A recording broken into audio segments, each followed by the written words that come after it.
Crop Estimation Tailgate, Theory and Assumptions Behind Sampling. This is a version of a talk given by Dr. Macmillan on the theory, assumptions, and maybe some basic techniques behind sampling for crop estimation in vineyards. This tailgate was held Thursday, March 15th, 2018 at Byron Winery.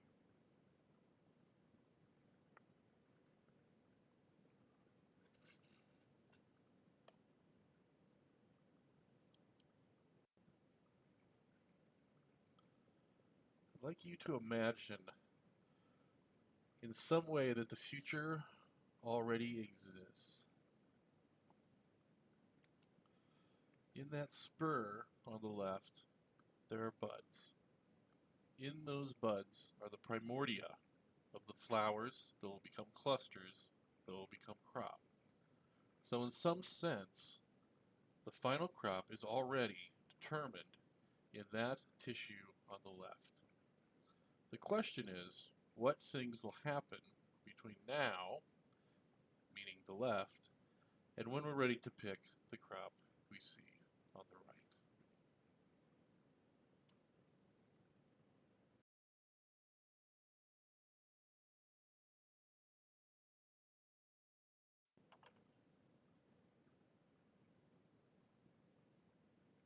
Predicting the future. When we are coming up with a crop estimate, what we really are doing is predicting the future. In one sense, as we just talked about, the harvest is already out there conceptually. But what things go into the weight of that harvest? What are the variables that could go up or down that would affect that final outcome? Well, there's vine count, obviously.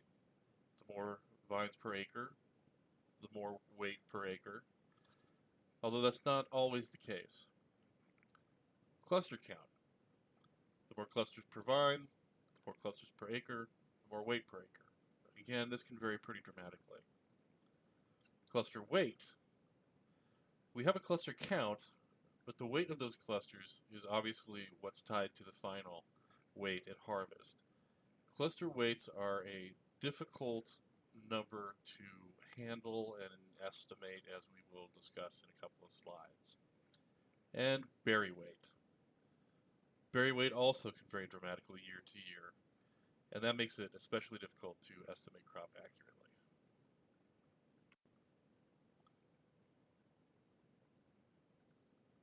So we're playing a guessing game. We're taking our vine count per acre, we're multiplying that times our cluster count per vine, we're then multiplying that times what we believe the cluster weight will be at harvest, and that gives us our predicted yield. But if you think about it, what we have is going from some degree of certainty to much less certainty. Vine count, I'm relatively certain. Yes, there may be vines that are missing. I can account for that if I go out and count every vine. Cluster count, it's a decent estimate. We're using techniques that allow us to sample using the statistical theories that can be supported. So, yeah, cluster count's probably a pretty good estimate of how many clusters are in the field. Cluster weight is more of an informed guess. We use historical information, we can do measurements during the year, but cluster weights can vary so dramatically year to year, spot to spot, etc., that it's an informed guess, but often not a particularly good one. That leads to a prediction. If we knew all of the details of the variables in the top line, we would be able to predict yield exactly. However, all of this variation, all of this guesswork leads to a prediction, much like predicting the weather, actually. So, what we have is a guess that's plus or minus the sum of the differences from reality, and our job is to figure out how much plus, how much minus goes into these different variables along the way.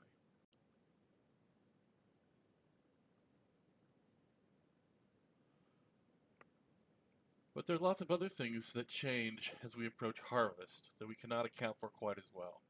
Even if we knew exactly what the vine count, the cluster count, the cluster weights were, we still would have to take into account things like birds, raisoning, damage from mold, and changes in sugars. I'll also add that we may have to take into account human factors.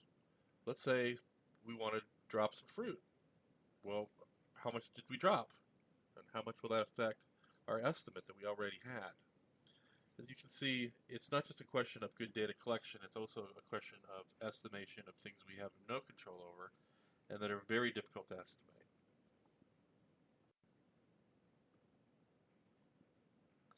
So what can we do? Well, our best strategy is to look backward in order to look forward. We can use historical information about what's happened in the past to try to get a better guess at what's going to happen in the future. An example of this that's actually not very scientific or statistical is a case of a friend of mine. He had a block of grapes that was right along power lines. And the starlings would come in and land and feed voraciously in that block. He considered it a sacrifice block. I asked him about it. I said, "How much fruit do you think that you lose in there?" He said, "Well, I'm not really sure because I don't count it any longer." And I said, "Are you losing everything?" He said, "No, every year I can get about 2 tons out of that block." He wasn't concerned about the numbers that might go into that black box. What he knew is that 2 tons per acre was going to come out of that box. So, what kinds of things can we look at? Well, correlations of variables to variables in the past. Cluster weights is a good example of this. If we collect data on cluster weights over years and years and years, at early points in the season, lag phase being a popular one, we can then compare cluster weights that we get now to those and say, well, how much higher or lower are those weights than what we've had in the past, and use that to then adjust what our estimate is based on our vine count and our cluster count. Another interesting method is using what are called sentinel vines. Now, more people all the time seem to be doing this as a check, if you will. They're not relying on it as a final estimate. The idea of a sentinel vine is that you go back to the same vine year after year, and you count the clusters, you weigh the clusters along the way, and then when you get to harvest, you harvest all of the fruit off the sentinel vine. And that is, in theory, correlated to the rest of the vineyard. That vine is performing the same way that the rest of the vineyard is. And usually you'll have several sentinel vines, probably in different parts of the field. Now, like I said, this is not a method that's going to give you a rock-solid estimate, but it certainly is one way of getting a sense of how much variation is happening this year. If the sentinel vine is lighter this year than it was last year, it's not a bad guess that the other vines in that block are lighter than they were last year. Obviously, there's limitations to all of this. It takes a tremendous amount of bookkeeping, record keeping, and analyzing. You can collect information, but if you don't look at it and use it to make decisions, then why have you collected it in the first place? That's time consuming. Secondly, with all of the variability around these variables, even keeping historical information may be confusing. Let's take a look.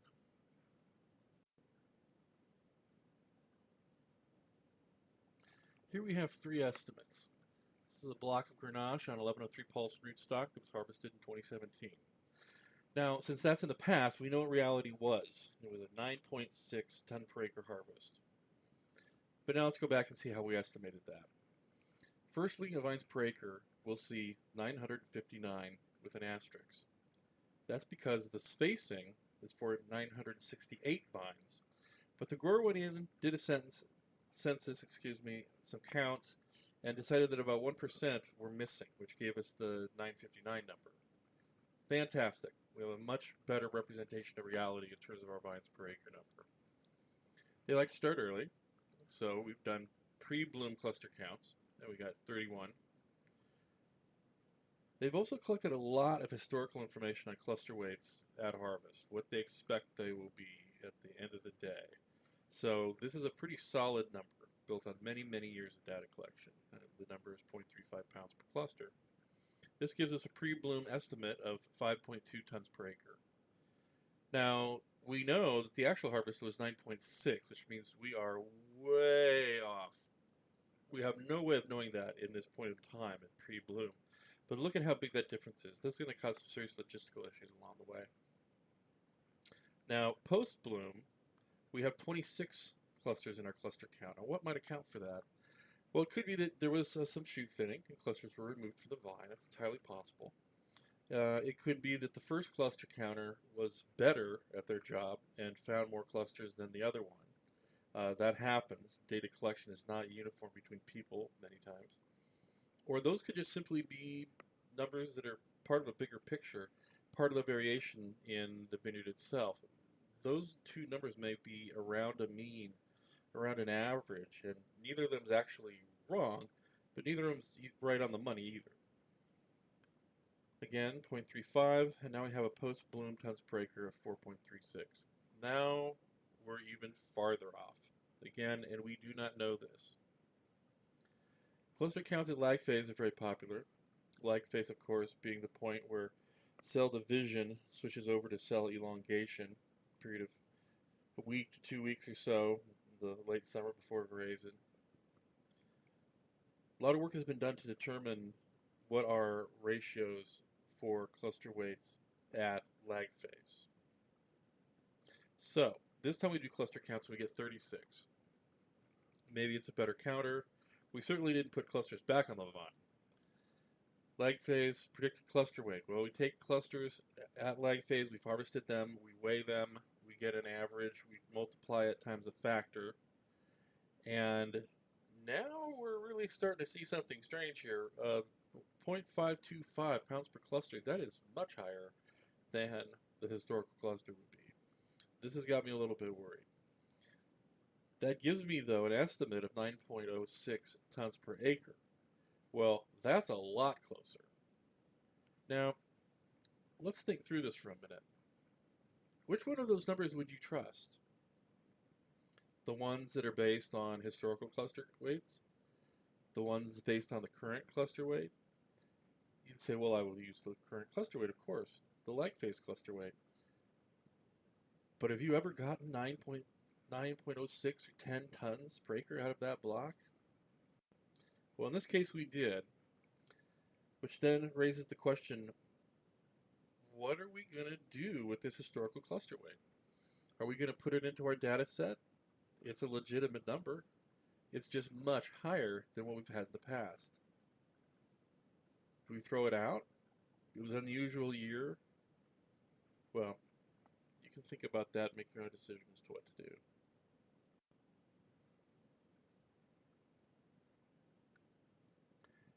Now let's talk about sampling a little bit. We just talked about how the cluster counts varied and why that might happen. The vines that were picked, the areas that were done, the pattern, the person, all those things could affect that estimate. The theory behind sampling is a group of individuals, no matter what they might be, when randomly selected from a population, the population is all of the individuals, that small group is representative of the population. So I can go out and capture a small number of individuals from a larger group, take a look at them, and that will tell me what the larger group is like.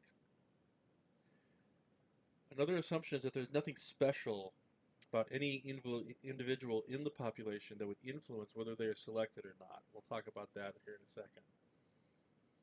But from that, we can know characteristics of the population for the characteristics of the sample. So here, we have reality on the left, and we have our sample on the right. And we've gone in and we've randomly selected some members of that reality population, and we come back with a sample. We say, okay, I think that the population is made up of 1/3 yellow triangles, 1/3 blue circles, and 1/3 yellow circles. And if we look to the left where reality is, we find indeed that is true. We have gotten an excellent picture of the population from our sample.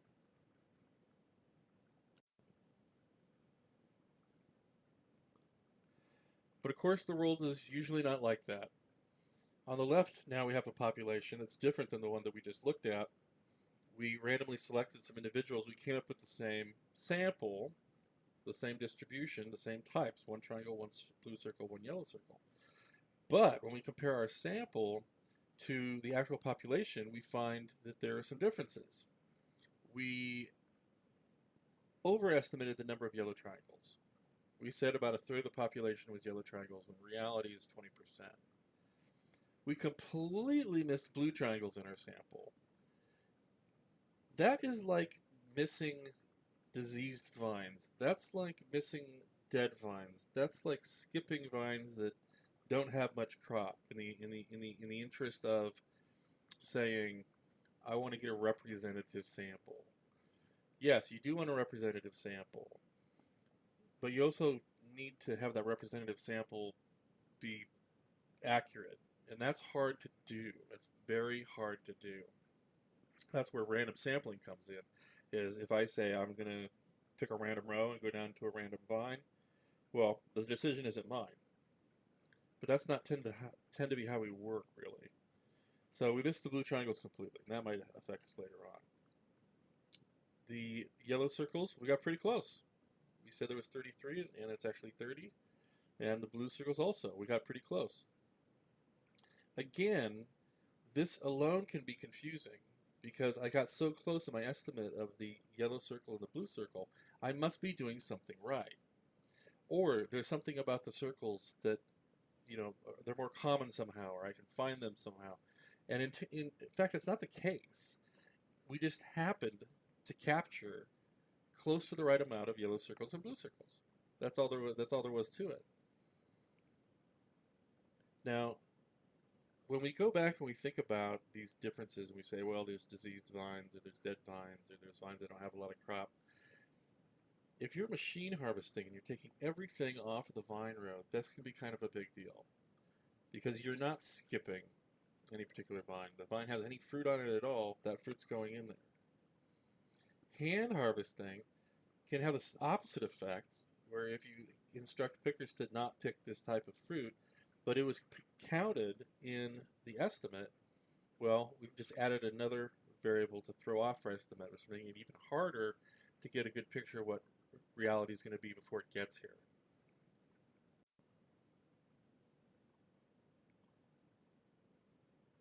So let's talk about this distribution question a little bit. So this is the normal distribution, and we'll call it the bell curve, or we'll call it the normal distribution. It looks like a bell. What is it? It's a visual representation of the distribution of the number of individuals across the set of values. Why is it important? Because it shows up all over the place in nature. That's why we hear about it so much. That's why we see it. Many, many, many natural phenomenon fit this shape, which is pretty interesting. So what does it tell us? It tells us how wide the distribution is. It tells us how closely grouped people are, or organisms, or whatever, around a particular value. So the red line, the long red line, is the average. In this case, 80 people are right on the average. And that average appears to be 46 or so. If we go down to 70 people, well, 70 people were between 43 and 52. So they're still pretty close to that average. Let's drop way down. We have 10 people that are out at those far corners there. We have 10 folks that were down around 43, up around 58. And I put those little red markers there at the bottom to show that there's practically nobody below that or above that. So if this was the case of cluster counts, my minimum cluster count would probably be in the low 30s, and my maximum would be in the low 60s. My average would be, again, somewhere in the kind of the mid 40s. Well, that's not bad. I can kind of handle that. I can kind of see that. I can kind of believe in that.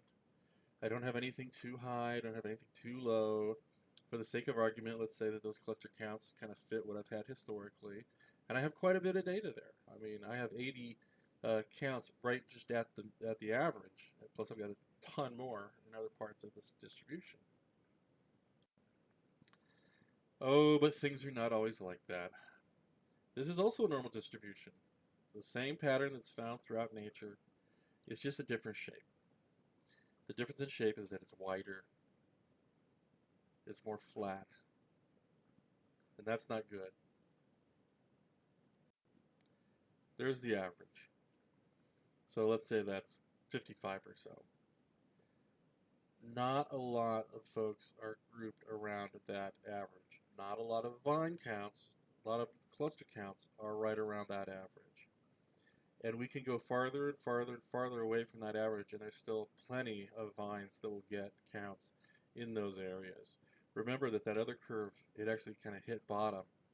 We're at 10 to 98. We still haven't hit bottom with this curve, which means if these are cluster counts, we still have a ways to go with a lot of vines that are going to be zeros and a lot of vines that are going to be hundreds. Now, it's worked out in this case, if we think of it this way. We do have an average and we do have a normal distribution. So even though it's all spread out, we probably have pretty good confidence in what that average is. But every sample that's taken is going to come up with some number that's different than that average because there's so much variation. It's very easy to get numbers that are not the average when you have a lot of variation. We'll talk more about this in a couple of slides.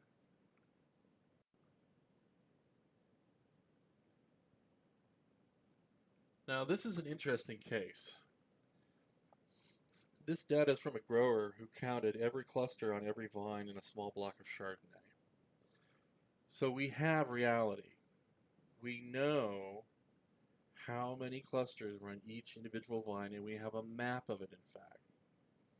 This gives us a better idea of how things are distributed in the field. Of course, we counted every single vine. So when we plot out the data, we're looking for a normal curve. We're looking for a curve that has that bell shape because that is what's, quote, normal in nature. And so if you look at the bottom axis, we have cluster counts. We have 50 clusters, 100 clusters, 150 clusters. On the right axis, I'm sorry, on the left axis, we have the number of counts that equal whatever. So let's say at 50, we've got about 550 vines, something like that, that had counts around 50. Just below 50, get closer to 1500, a little over 1500 for probably somewhere in the 30s. So this looks great. Things are relatively tidy. It's peaked like that first bell curve that we looked at. There's nothing really weird or strange looking about it. It's just this nice mountain, and as you can see, we have lots of numbers, lots of individuals whose counts load pretty close together. And that would be the average. So again, the vast majority of our counts are located right around the average. That gives me a tremendous amount of confidence that that is the average. Now, in this case, of course, it's the average. We counted every vine. But that's what we're going for. We're trying to find a way of sampling that gives us the same shape and is close around the average. When we have when we have very small amounts of variation, we can get that. When we have large amounts of variation, it's difficult.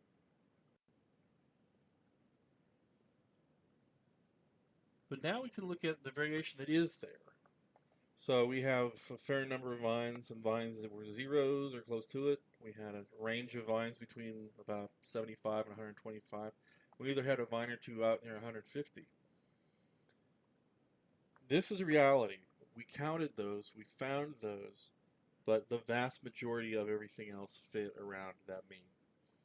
If we were doing a smaller sample, meaning not everything, we were doing a smaller sample, and we hit that 150, wow, that's going to move that average, way high. Same thing for the 100s there. It wouldn't take very many of those to fall into a sample that was still right around the real average to shift it pretty dramatically. It's the sheer number of vines that were close to that average that are holding it steady at what looks like visually to be the center point. So we got a great picture of the field. The question is, if we were sampling it, what would we be coming up with because of these highs and these lows? Well, some tricks that you can do in Excel to help you kind of visualize these things are functions, formulas. Obviously, there's average. Uh, Average, it's equal average, parens, and then an array of numbers. It's one cells, a list of cells, and that'll give you the average for the numbers in those cells. Obviously, min gives you the minimum the lowest number, and max gives you the maximum number. So we would get 0 for min, we would get the average, and we would get, what would it be, 150 on the high. Those three things can tell you a lot, and they do not require any super sophisticated statistical knowledge or understanding or anything like that. They're just very simple ways of visualizing your data that help you gain confidence or lose confidence in how accurate your sampling may be. So here's an example. I took that data that we just looked at. I took all that vine data, and I graphed it by row.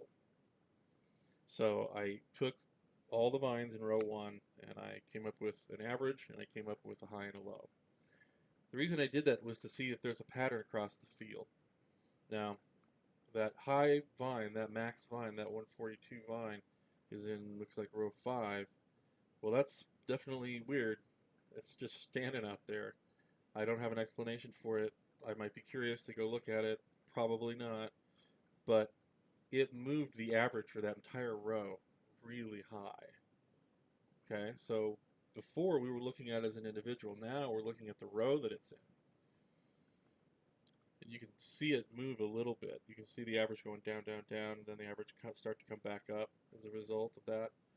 And then slowly the average starts to kind of find a trajectory back up, and then starts to come back down again. I drew a red line through where the average actually is, and then the minimums. So you can see there's zeros and some higher ones and some zeros and some zeros. The zeros have kept that average down in the first part of the line, and then the minimums being higher than 0, as well as the maximums being higher, have pushed that average number up. Now here's something to think about. We know what the average is for all of this stuff combined. If I was sampling a particular row, even if I had fantastic data collection and I got a great reading of the average for that row is probably not that close to the average overall. Notice though, there are some points in there that are right on the average, so you never know. That would be a good place to have a sentinel vine, for instance, if you knew this kind of information. However, you can see that the average dips down at first, as far as the rows go, drops down at first, starts to come back up, gets well above the average, so oh my goodness, we're overestimating, and starts to come down. And what we have here is kind of a sine wave around the average. And if you use your imagination a little bit, you can see a normal distribution upside down version, and then a normal distribution right side up version, with the area where the mean hits the average line being level. So if I have an idea how that works, I can do a pretty good job of estimating, because I can look at it and say I don't think that's right, or looking at it and say I think that's right. It's dangerous though, because how consistent is that population? Are the vines that are a problem, are they distributed evenly? Are the vines that are beautiful, huge, big monsters, are they distributed evenly? Are there other issues? Am I going to have issues with birds in one spot and not in another? Am I going to get a secret attack of gophers in the night? They're going to kill a bunch of plants? Who knows? How consistent is it? Is every plant next to each other like the one next to it? Is every part of the vineyard like the part next to it? So our measurements are going to be variable from area to area, vine to vine, even cluster to cluster. What we're hoping for is that we have something that looks like the normal distribution there on the lower part of the screen, and not something like on the upper part of the screen. Although I am afraid that many of us have worked with and continue to work with vineyards that look like the one on the top.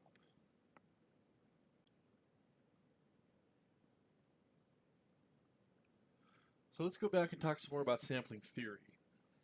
The primary assumption is that you're sampling from a normally distributed population, like we just looked at. But what if you're sampling from an other than normal population? Oh boy, what are we going to do now? Well, there's two tacks that you could take. One would be to continue to use a random sample and assume that you're going to hit the weird spots equally. I'm going to hit a weird spot here and a weird spot there and a good spot and an overall representative spot and like that. I have a friend who's studied this, and she says that a systematic sampling actually works better for this very reason, where you say, I'm going down every fifth row, I'm going to go down and count every 20 in vine, etc. She says she has data to support that. I haven't seen it. I think the systematic system is what most people do. It's easier to train people to do, and it requires less work, like calculating a random selection of samples. But it's something you should think about. What might work for you? The other question is sample size. I think most people believe that the larger the sample, the more accurate the estimate's going to be, and that's not necessarily the case. The famous example is election polling. When you look at an election poll, what you'll see is a disclaimer for plus or minus 3%, and it'll say 1,100, 1,200 people polled, and it's a national poll. And you ask yourself, how can I get a really good estimate of anything using 1,100 people when the nation itself is 350 million, let's say? Well, it turns out that once you get so many grapevines, people, whatever, in a sample, you don't get any more accurate. And to get more accurate than plus or minus 2%, you would have to have an incredibly large sample, which is not practical to collect. So yes, in one sense, the larger sample will be more accurate, but in another sense, the gains in accuracy are not very good per unit of increased sample, which I'll show you here in a second. I think the best way of dealing with other than normal distributed populations is to use zones. This takes some work to set up. You have to inspect your vineyard, determine where the differences are, divide the vineyard into these zones that have their own little characteristics. Then you have to sample within them. You have to know the number of vines or the area so that you can use that to use your averages proportionately. And you have to look at each one individually. Now, the advent of remote sensing has made this dramatically easier. I can fly over a vineyard and get an NDVI and see zones of weakness and strength, etc., much more accurately than I used to. And I can get it down to the vine in many cases, which means I can use just the computer, my favorite pencil, to sketch out where my zones are going to be. And then I can send people into the field to do counts in the individual zones and then put that together into a composite. That's probably the best strategy. It's reflecting the situation in a particular area where there's a commonality between individuals. Is it worth it? How much extra work is it? Well, if the zones stay consistent, it's probably worth it. If the zones are changing, due to things like the spread of virus, well, that's going to be a little tougher.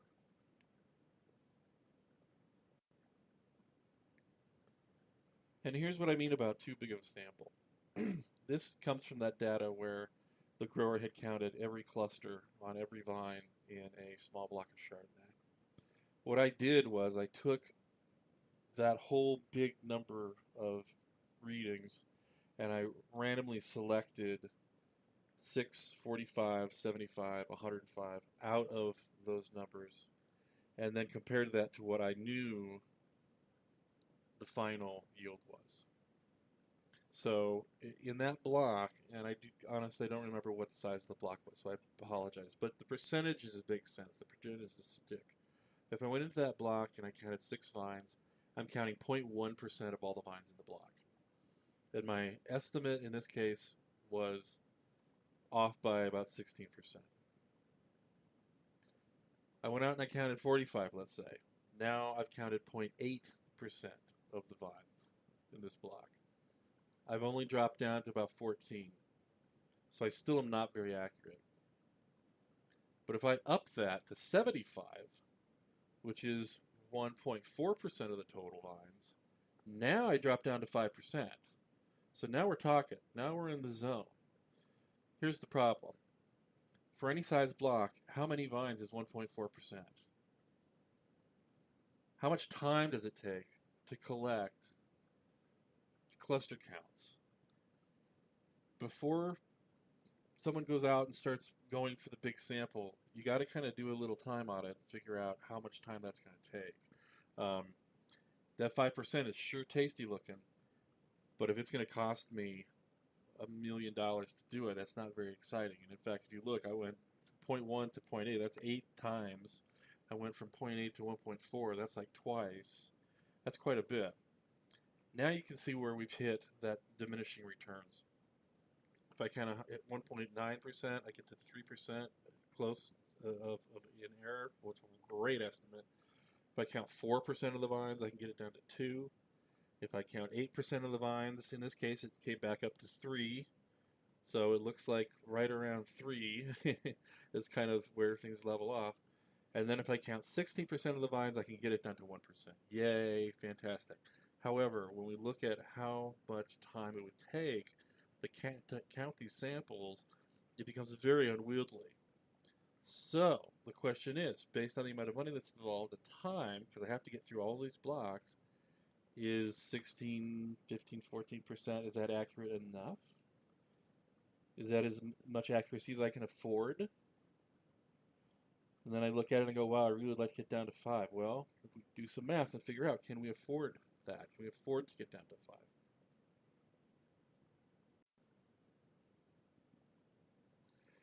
We talked about zoning.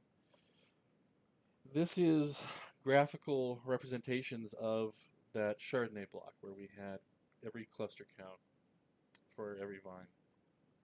And what I did was I just took that data by row and I tossed it into a bunch of different graphs and tables in Excel. And I didn't have one in particular in mind. I just thought, you know what, I'm just going to graph a bunch of stuff and see what happens, and which ones make sense to me. So the one on the left's kind of hard to read. You can see highs and lows and whatnot, but it's just kind of all over the place. I can't make much out of it. The one in the kind of the top center, I really can't make much out of that. I'm not sure what's going on there. I don't really understand it. So it's, you know, it's an accurate chart. It's just one I can't read very well. The one on the right, you know, that gets to be a little bit better. It's a bar chart, and I can see highs and lows in space, right? Because it's vines and vine number and row number, so I can actually kind of get a little better sense of what's going on. And then this one here at the bottom, I had never even heard of this type of graph before, but I thought, why not try it? And now I feel like I'm starting to get a sense of some things. So if I've got the red is 0 to 40 clusters on a vine, well, it looks like there's kind of a zone there kind of in the middle. It looks like there's a little bit of a zone kind of in the top right corner. If I'm looking at 40 to 60, it looks like there's a stretch that goes right along row 1 and 2, which is interesting. So there must be something about row 1 and 2 that's different than the rest of it.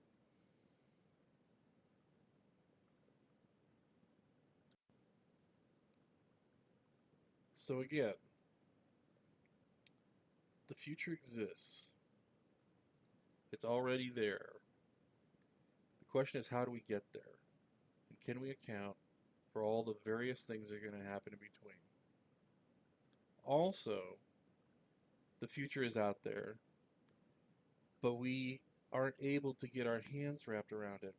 We aren't able to get an accurate picture of it because of so many things. And it's the variation in the world that makes this difficult. And as anyone who's farmed a vineyard knows, no matter how even or uniform the vineyard may be, there's still a tremendous amount of variation. And the question is, how much resources do we want to spend? How much resources does it take to improve the accuracy of our crop estimates? Hopefully you've picked up some ideas here for your techniques. Hopefully you've picked up some concepts that you can apply either to what you're already doing or what you might do in the future. And we basically just hope that this will help you out. Feel free to contact the Vineyard Team at the information below. I'm Craig Macmillan, and thank you for watching.